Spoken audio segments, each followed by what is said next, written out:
warahmatullahi wabarakatuh.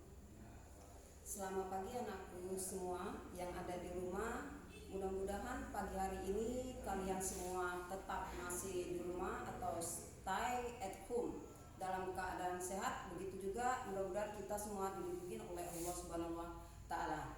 Baiklah anak-anakku sekalian, khususnya di kelas 9, pagi ini kita akan memasuki materi kita tentang pelajaran SKI. Namun sebelum pelajaran dimulai, marilah sama-sama kita memulai pelajaran ini dengan membacakan basmalah. Bismillahirrahmanirrahim. Materi kita hari ini lanjutan dari materi kita minggu yang lalu. Minggu yang lalu itu sejarah masuknya Islam, dan sekarang kita materinya masuknya Islam ke Indonesia dengan sub materi kita yaitu proses cara masuknya Islam ke Indonesia. Tujuan pembelajaran kita hari ini berarti siswa-siswi sekalian harus menjelaskan bagaimana proses masuknya Islam ke Indonesia. Kemudian kalian di rumah juga bisa menyimpulkan cara-caranya. Kita lihat di sini, Ibu akan memberi kamu lagi peta konsep bagaimana cara masuknya Islam ke Indonesia. Masih ingatkah kalian bagaimana Islam masuk ke Indonesia? Pada abad keberapakah? Islam itu masuk ke Indonesia pada abad ke-7, 11 dan 13. Nah, di sini pada proses cara masuknya Islam ke Indonesia, kita lihat pada abad ke-7. Yang pertama caranya itu dengan cara perdagangan.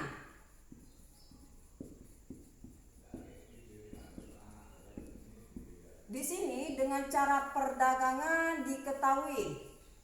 Nah, pedagang itu asalnya dari manakah? Pedagang itu diketahui kemarin awal kita masuk, satu dari Arab, Cina, Gujarat, Persia. Para pedagang itu datang ke Indonesia karena melihat Indonesia letak geografisnya yang sangat bagus. Kemudian lagi hasil panen kita yang melimpah, ternyata tanah kita subur. Ketiga, sifat kita yang ramah tamah. Maka pedagang itu dengan enaknya datang ke Indonesia. Maksud dengan enaknya apa? Tadi dilihat dari letak geografis, kemudian lagi tanah kita yang subur dengan hasil rempah-rempah yang meluas. Ketiga, ramah tamah. Maka mereka datang, para pedagang. Bagaimana mereka melakukan syiar Islamnya, cara masuknya Islam Indonesia? Dengan adanya ijab kabul perdagangan. Saya jual, saya beli, masuklah itu dalam proses Islamnya. Itu yang pertama, perdagangan. Yang kedua adalah perkawinan. Nah, kalau dilihat dari perkawinan, ternyata saudagar itu dia menetap di Indonesia. Maka timbullah di situ namanya di sini perkampungan Pekojan. Perkampungan Pekojan mau tidak mau mereka akan menetap di Indonesia. Karena kita banyak anak bangsawan, maka para pedagang ketahuan. Ternyata di tempat tinggal ada. Untuk mereka meneruskan generasinya, maka mereka melihat para bangsawan, banyak anak para bangsawan, maka mereka menikahkan anak bangsawan. Dengan menikahnya anak bangsawan, maka mau tidak mau proses masuknya Islam sudah dilakukan dengan perkawinan. Bagaimana syarat perkawinan dalam Islam? Kemudian yang ketiga adalah politik.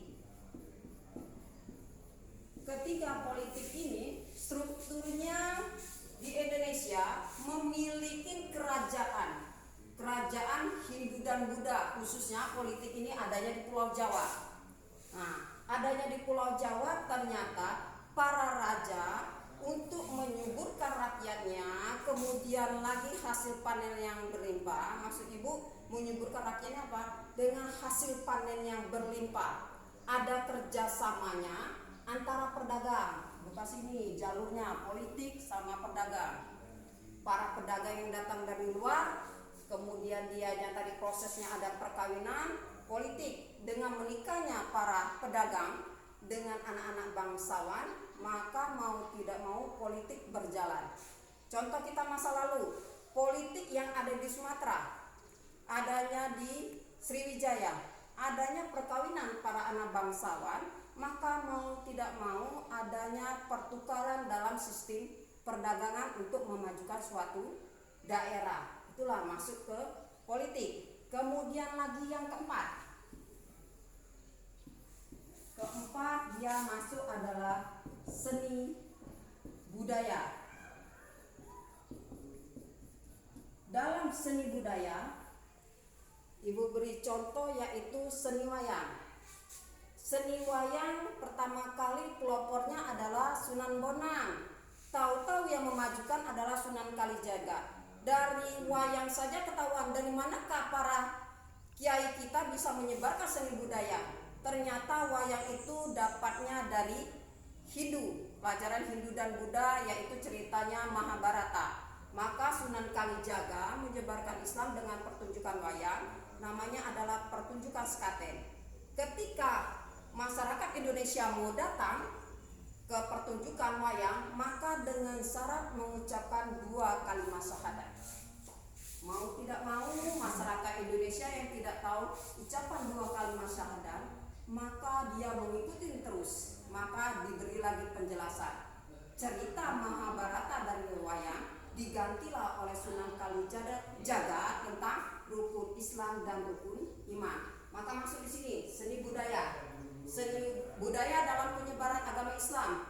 Kemudian lagi soal seninya dalam berpakaian. Mau tidak mau, berpakaian sudah berbusana muslimah.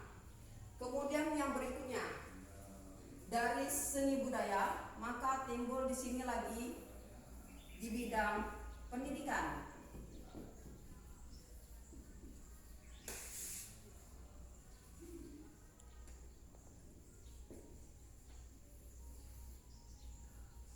Dalam bidang pendidikan kita ketahui biasanya orang yang merasakan pendidikan itu adalah orang-orang yang hebat atau keturunan bangsawan. Maka dengan masuknya Islam akan berubah.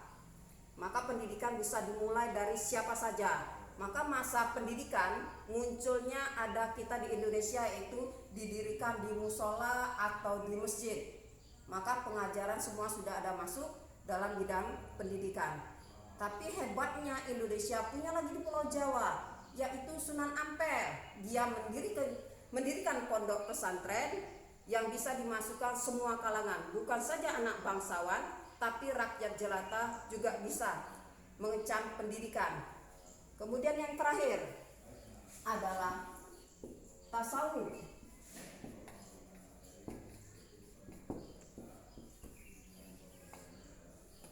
Kalau tasawuf berarti tingkatannya lebih tinggi lagi. Jika kalian sudah mendapatkan pendidikan, kemudian lagi ilmu khusus di SKI tasawuf itu akan diperdalam lagi di pesantren. Di pesantren memperdalam ilmu Islam. Setelah mendapat ilmu Islam, maka bisa kamu lagi terjun ke masyarakat. Ini di dunia tasawuf khususnya di SKI dalam proses masuknya Islam ke Indonesia. Dari 6 proses ini, maka anak-anakku sekalian harus bisa menjelaskan bagaimana perdagangan, perkawinan, politik, seni budaya, pendidikan, tasawuf bisa berjalan di Indonesia. Itu menjelaskan proses-prosesnya. Kemudian kalian di rumah bisa menyimpulkan bagaimana Indonesia ini dengan bisa atau gampangnya diterima dengan cara masuknya Islam ke Indonesia. Maka tugas kalian semua di rumah ada 2 proses. Satu tadi menjelaskan di buku latihan kalian semua. Kemudian lagi harus kamu menyimpulkan. Kemudian setelah kamu kerjakan 2 poin kerja di rumah, bisa nanti kita masuk di classroom, silakan langsung bertanya. Kemudian nanti akan dijelaskan ibu lagi. Kemudian lagi setelah ada kesimpulan dari kalian, maka kita gabungkan bagaimana proses Islam masuknya Indonesia itu dengan gampangnya ke Indonesia. Mungkin demikianlah materi kita hari ini. Untuk minggu berikutnya ibu ingatkan lagi tetap materinya masuknya Islam ke Indonesia dengan submateri yang berbeda, yaitu tentang teori masuknya Islam di Indonesia. Mungkin demikianlah penerangan ibu hari ini. Ibu akhirin wabillahi taufiq wal hidayah. Wassalamualaikum warahmatullahi wabarakatuh.